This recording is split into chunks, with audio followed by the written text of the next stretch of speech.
close to River Chania or those who travel to Mombasa. Yeah, the name is unique. Yes, and I remember you saying that River Chania is named after you. It was named after me, which not, is not quite me after legendary. it, yeah. All right, so who is Gladys Chania? Gladys Chania was born in Thika, some 40 plus years. She's in her mid-40s. She's a mother of 3 children. So, and she's married to Engineer Mwangi. So I'm Gladys Chania Mwangi. Right. It's good to clear that for a lot of us. Chania is my father. All right. I have a husband called Mwangi. Born in Thika and married in Katondo South. And did most good part of my life in Thika. So I'm a villager in Thika. Because I did my primary school in Thika, high school in Thika, my first course profession in Thika. And what was that, your first course? My first course was a P1 teacher. All Immediately when I finished Form 4. According to my father, I'm not sure, I cannot recall much. I was too hyper and he could not keep me in the house. So by then, he pushed me immediately to college. A bit after Form 4, he pushed me to college. And so the first course I did was a P1 teacher. That is what we call primary teacher education certificate. And I was posted as a teacher at Mwingi district. By then it was called Kitui Far North district. That's how far it was, in a place called Saikuru. How long ago was that? I always like saying that I was neighboring to Karonzo's father. I was a neighbor to Karonzo's father. It's a long time because I did my O-levels when I was 16 years old. And so by 18 years old, I was in college already. I was working when I was already 20 years old, and by 21 years old, I had resigned as a teacher. Why did you resign as a teacher? Yeah. And how did your father take it? Because clearly he really wanted you to become a teacher. At that tender age, I think that's when I had started realizing myself. And as I say where I was, Kitui Far North by then was a very, very remote area, hardship area. Actually, I remember you were getting given some hardship allowances. And I think I realized my passion to serve. And I found myself not doing enough as a teacher there, because every time I went to class, I would find children, all kids, students, having a lot of problems. And the first thing the child would tell me, it's about being hungry, and could be some are not writing, they cannot afford books and pens. And so I found I'm in the wrong place because I'm not able to give solutions. And I think I'm a solution-oriented person. I believe in giving solutions. And so I decided I need to stop this and go to have a better way of doing it. But how else can I do it? I'm a teacher. The only weapon I have is my chalk. So I decided to look for a transfer to further education in sociology, because I thought if I become a social worker, I can work with ActionAid that was hovering around there and something like that, and offer some solutions. So I filled for a transfer that could not come out because there was a shortage of teachers in that area. And so I decided, okay, let me stop teaching. I go and look for another job that will be satisfying to me. My father was very angry with me. What did he tell you? He told me, I don't want to get you in my house. Just park and go. I did not have anywhere to park and go. And so I could wait until when he got to work for me to come out of the house. When he's coming back in the house, I'm asleep. Fortunately, there was Red Cross in our area, that is in Thika. And so I started volunteering in Red Cross because I had to be busy and I had to be out of the house when my dad is around the house. And I happened to be very aggressive in my volunteer work. What kind of volunteer work are we talking about? By then, Red Cross was not like today. Red Cross then was very active with youth projects and programs. And so the volunteer work involved going to schools and doing some civic education to students, okay, planting trees like now, going to industries, and also doing some capacity building to workers about first aid, cleaning the community on environment and public health and those kind of things. And so in the meantime, Red Cross had started some programs they were calling community-based programs. This is mostly on first aid and other emergency services. And so they advertised jobs that they want to train people, and teacher certificate or teaching certificate an added advantage. It came in handy. It came in handy. Did you run to your father and tell your father that I have another job? I did tell him first. I went for the interview. I got the job. Then I came and told him, Dad, you know what? I've gotten a job. Reluctantly, like, where? I told him, Kenya Red Cross. You know, Kenya Red Cross by then, an international organization under the ICRC. I was like, wow. Okay. And then you forgot about telling him not to come to his house again. Yes. And then my community work now started as I would have wished it to. And reading about the things that you have done, you were involved in rehabilitation. Yeah. You were involved in taking care of children. Yeah. Talk to me about making that transition from what you saw in Mwingi, making that transition into someone who so many people look up to, because I'm sure there are hundreds of young men and women who you have taken from the dump to places where they are right now. That's true. Yeah, then when I was in the Red Cross, I happened to move a lot also, because I could go to the community. By then, the Thika district, because I was made in charge of the community-based first in Thika district. So I was handling all the companies and factories that are in Thika, and by then they were many, not like today when they have fallen. And then Thika district was big because it went beyond Juja and Roiro, and some parts of Gatundu now. So I happened to come across some areas whereby we had so many children that were kept in places like orphans, and they were not going to school. And I kind of now got back to Mwingi and remembered the kids who are in school and they could not have facilitation. And here there are kids who are having facilitation because they were under some white people who are having facilitation. They had everything, but they did not have school, or they did not have formal education. So this now was an opposite of the other place. And so I asked the white guys, why are you having kids here so comfortable and not having formal education? They told me they have challenges of registering the school and those kind of things. Is it a... Right. Is it? I hope it's not a B. Sorry about that. It's not a B. Okay. So you tell the white man that you are having children here who are living a life that so many others are not. I'm really sorry about that. Yeah, but I think it's a B. It will go away.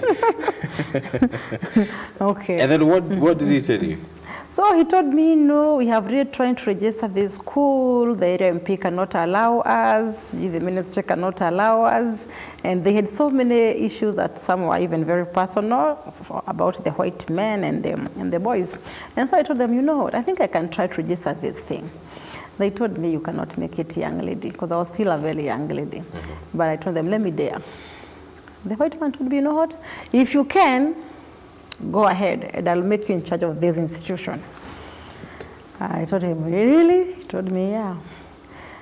The following day, I went to Jogo House, and I gave my story to where I was directed to. I remember it was an office dealing with the central province issues. Then that person gave me a list. Bring this, this, this, this, and this. The only big deal was the public health inspection for such a place. So I went to the white guy who was in charge and told him, I've been asked for this and this, and the original title deed. You know, white men, once they trust you, they have no issues. He went to the drawer, he gave me the title deeds and everything.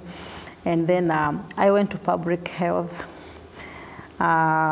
Fortunately, before I went to public health, because it was supposed to be district public health, I went to my father. My father by then was the chief public health officer for Thika municipality. And I told him, I would like to do this and this, but I've been asked for this kind of a letter. He told me, no problem. He drew the letter himself from the municipality part of Thika. I went to Jogo House. I told them I have everything. Trust me. The school was registered within a week. Wow.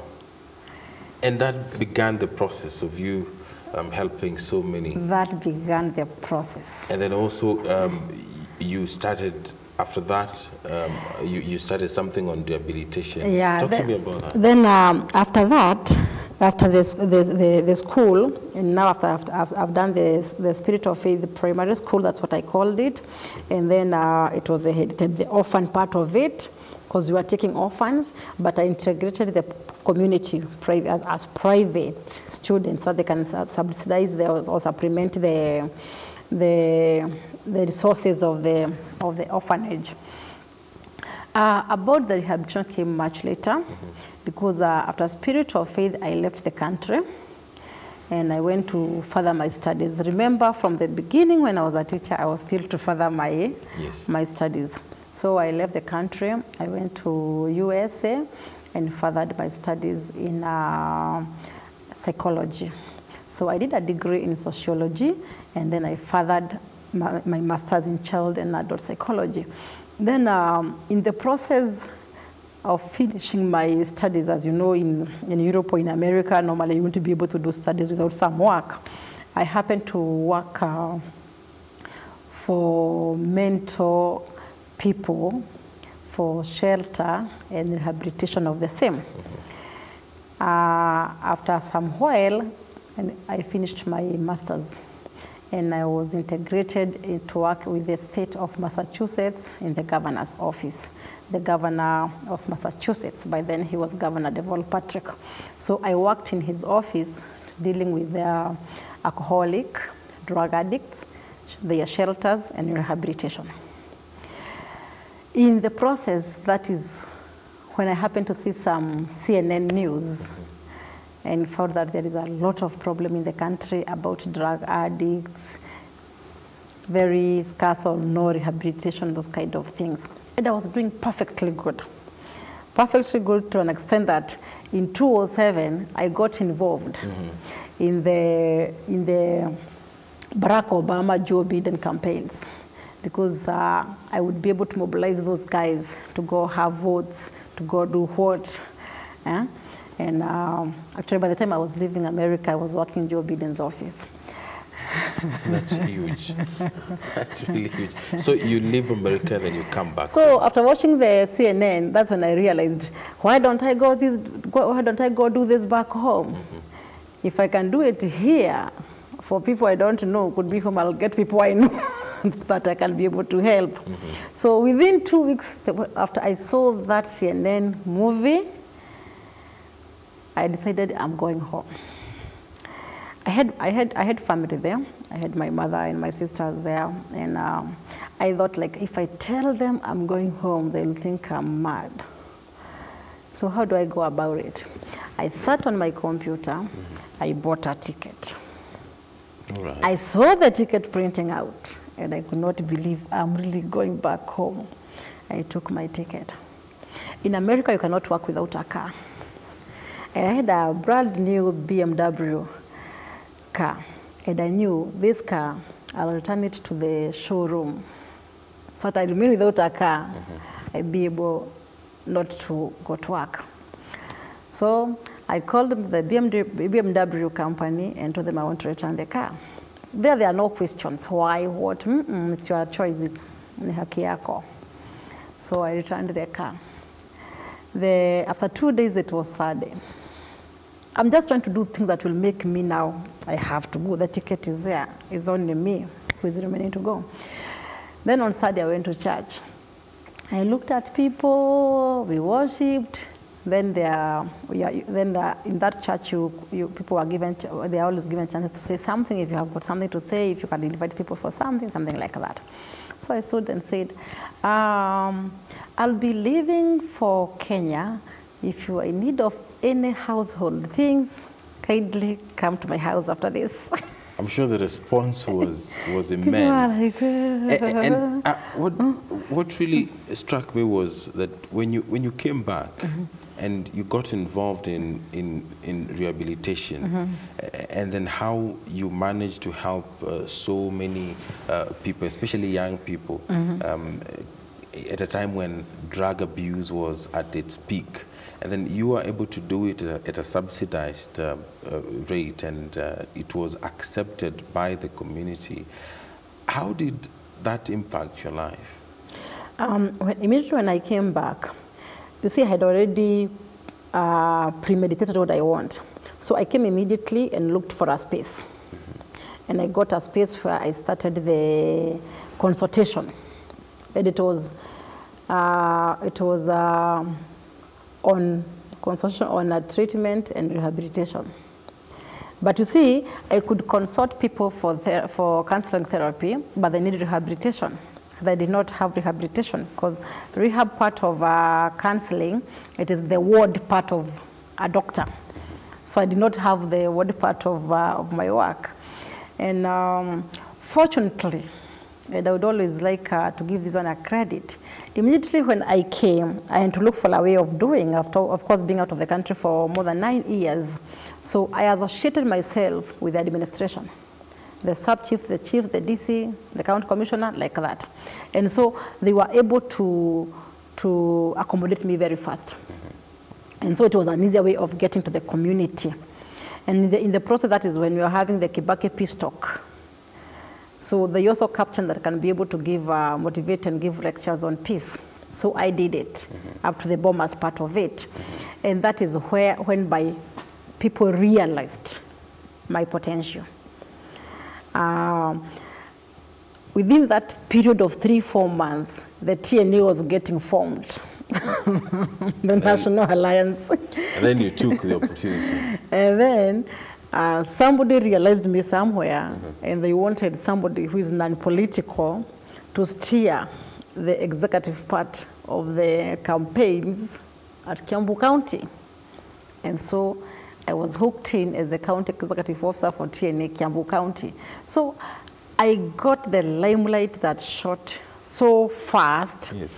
That whenever I stand, I'll say, I'm Madam Chania, I do this and this is my psychology part of it, about the rehab, about the drug abuse, and it was such a need in the country.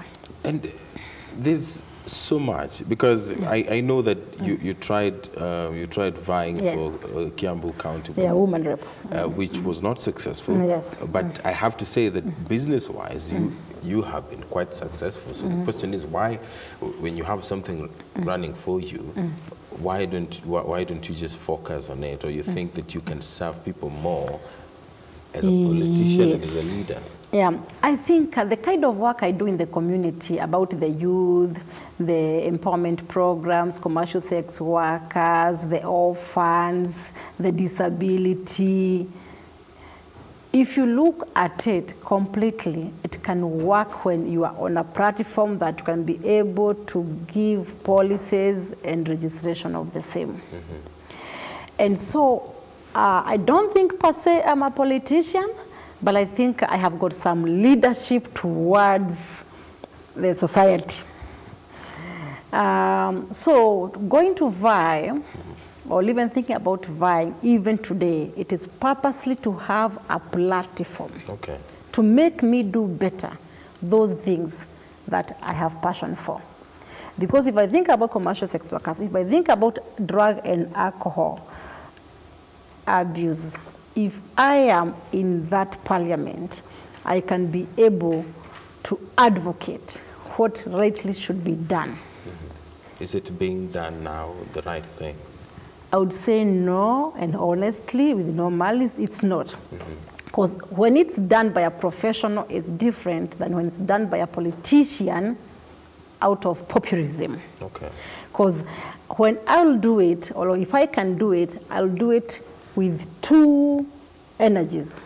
The energy of a professional who would know how to do it for the right results, and the energy of a politician who would like to have it seen done. And you've also invested in transport business, if I'm not wrong.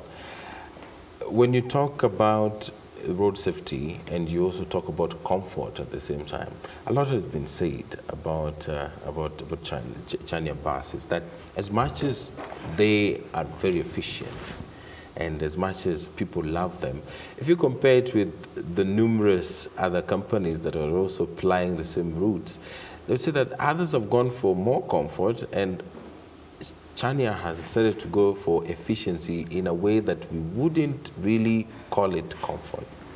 I wouldn't talk much about that one because most of these companies these days, they have been owned by circles or other people franchise with them. But at the same time, businesses are molded depending with the business owners. Could be if you build an apartment, you'll get more people to rent than when you build a bungalow. So could be by having them with many seats or fewer seats. I'm glad you talked about the many seats. The business increases. Is it something that you are planning on changing, or it is going to remain the same? It works for you? Not that I know, because the management sits and decides. Okay. Thank you very much for coming. And then let me ask you. NYS has released buses to ferry passengers in Nairobi. As someone who has shares or who has interest in the business, what is your honest opinion about it? The honest opinion is that you cannot thrive in business if there's no competition. And I don't know why people are afraid of NYS coming into business, because even our eras when we were growing up, we had the Nyayo buses. Yeah. And business doesn't finish for each other. No, your business will still be there tomorrow, even when your other person opens there. And it makes people now to improve, like now what you had mentioned earlier, because people will be like, oh, now we have got even better choices and better fares. So business cannot thrive without competition. All right. Yeah. And since we're talking about cars and buses and whatnot, let's imagine Gladys Chania was to be a car model. What type would you be? A car model? Yes. A big, huge pickup. So that you can carry Kiambu people. So that I can carry Kiambu people, so that I can carry my arrowroots and bananas from the farm. All right. Thank you. I'm a farmer too. Thank you very much for coming. And I wish you the best with the work that you're doing and helping the youth, rehabilitating them, and also fighting for ways that we can be alcohol and drug-free society. It is very commendable. Thank you. Thank you very much. Thank you too. That was Gladys Chania, and right now we are crossing over to business with Regina Manyara Gitao.